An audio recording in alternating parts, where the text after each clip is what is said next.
This is part C of episode 16. Now, if everything we have considered in the previous parts of this episode is true, then this leaves us with an uncomfortable truth. And I'll put that truth like this. If prosperity is to be built, then you will build it. If trust is to be strengthened, who strengthens that trust? If civilization is supported by invisible architecture, whose work is to build that invisible architecture? For many years, I believe the answer began with government. But today, I think differently. Yes, politics matter, government matter, leadership matters. But history quietly teaches us something else.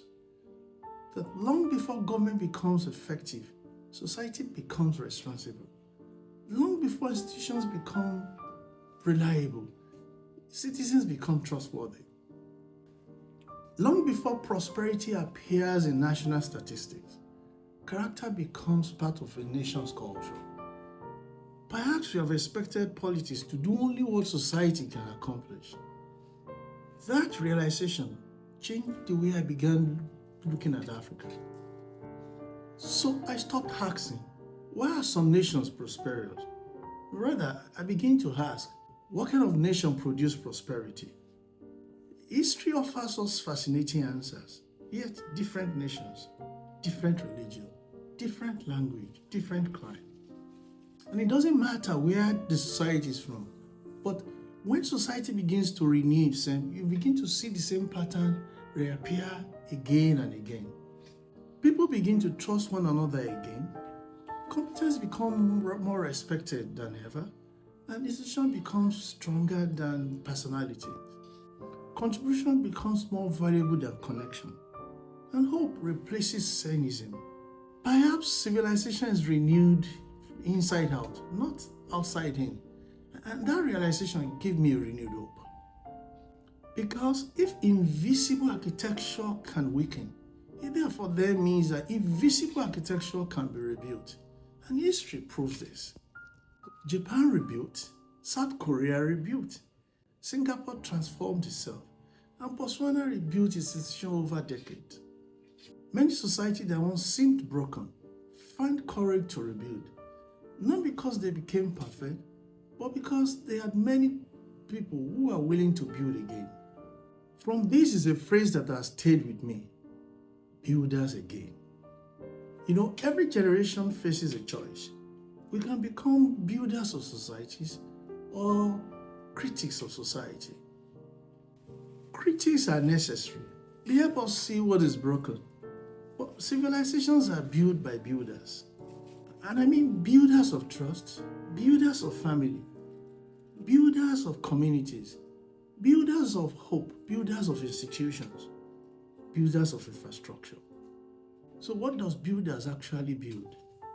Over the years, I've become convinced that every flourishing society cultivates 5 foundations intentionally. The first is trustworthiness. Trust is never demanded, trust is earned.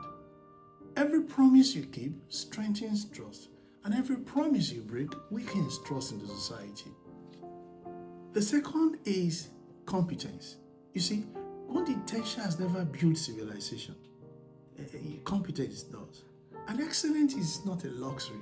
Excellence itself is an infrastructure upon which civilization grows and develops. The third one is institution. Individuals inspire, but institutions endure. Institutions keep knowledge, keep standard, keep justice, long after good leaders are gone. The fourth one is contribution. And perhaps one of the most important questions a society can teach is not what can I get, but what problem can I solve? The moment a society begins to have enough people asking that question, then that society is on the path to prosperity. And finally, stewardship. That personally touches me. And because every society, every generation inherits a society, the question is not whether the society inherited is perfect. The question is, What society do we live for those coming behind us? Do we live a stronger one because we are here? That, I believe, is a real measure of civilization. As I reflect on my own journey, from banking, oil and gas to entrepreneurship, innovation to social entrepreneurship, I no longer see different careers. I see one lifelong search. How do ordinary people become capable of creating extraordinary future together? Working in banking taught me that confidence unlocks economic value. And working with entrepreneurs taught me that trust unlocks imagination. Working with community taught me that hope grows whenever people believe that they can build together. Different experience, same lesson. Civilization grows when society makes constructive cooperations normal. And this is where I remain hopeful. Not because Africa's challenges are small. No, they are enormous. Not because change is easy. No, it isn't. I remain hopeful because I've learned that civilization are not rewarded by extraordinary people acting alone. They are rewarded when millions of ordinary people decided to be trustworthy again, competent again, and become builders again. Perhaps Africa's greatest opportunity is not to become wealthy. Perhaps Africa's greatest opportunity is to become one of the greatest builders of invisible infrastructure, and to become a continent known not only for its natural resources, but for its trustworthy institutions, world-class innovators, and ethical enterprise.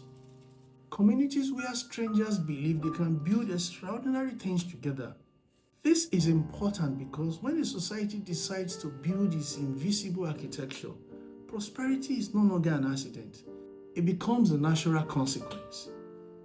And if that is true, then one question remains. What kind of civilization will our generation leave for those coming behind?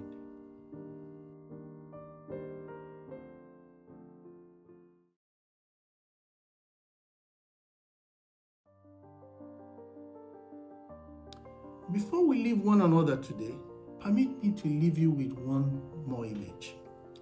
Today, whenever I think of civilization, I no longer picture government, I no longer picture skyscraper, I no longer picture the stock exchange or parliament. I picture a cathedral not because of its beauty, but because of how it came into existence. No single generation built it all. One generation laid the foundation, another raised the wall, another raised the roof, another built the windows, and another built the door. Many of these builders never lived enough to see the complete building, yet they built anyways. Why? Because they understood something our generation desperately need to remember, and that is civilizations are never completed. They are inherited. They inherited it. Every generation receives something.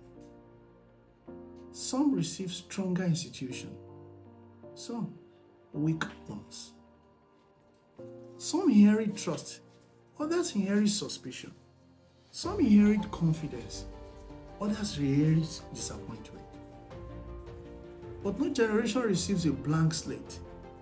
The question has never been whether we received the perfect one. No generation has ever. The question is far more important. Will those who come after us inherit a far better one because we were here? That, I believe, is the real measure of success. Not the size of our bank account, not the houses we build, not the title we accumulate.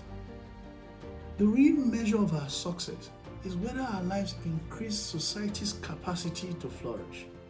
You see, when society remembers civilization, it rarely remembers election or political parties or the arguments that we make about elections.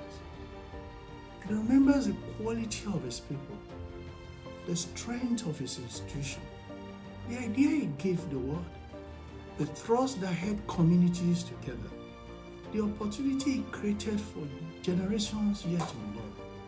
Perhaps this is why I no longer believe that prosperity is an economic idea.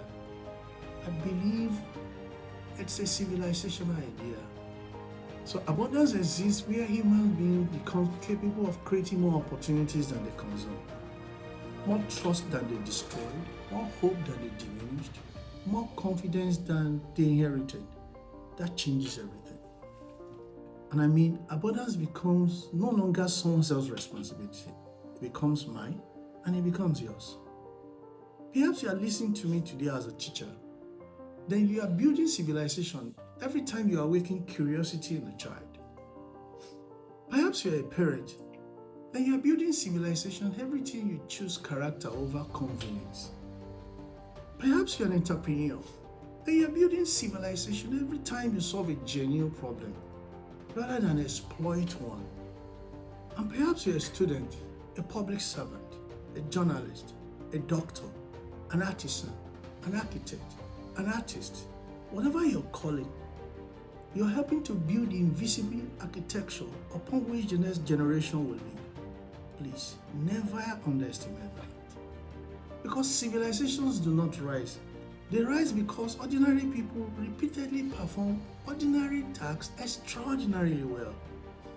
A promise kept, a standard defended, a neighbor trusted, a child encouraged, a problem solved, a contract honored, a community strengthened.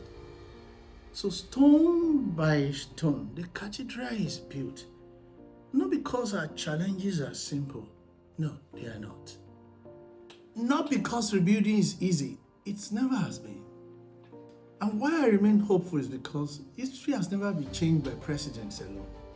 It has been changed by teachers who refuse mediocrity, parents who refuse despair, entrepreneurs who refuse corruption, scientists who refuse ignorance, judges who refuse injustice, and citizens who refuse cynicism. Every civilization that renewed itself first produced a generation that quietly decided to rebuild again.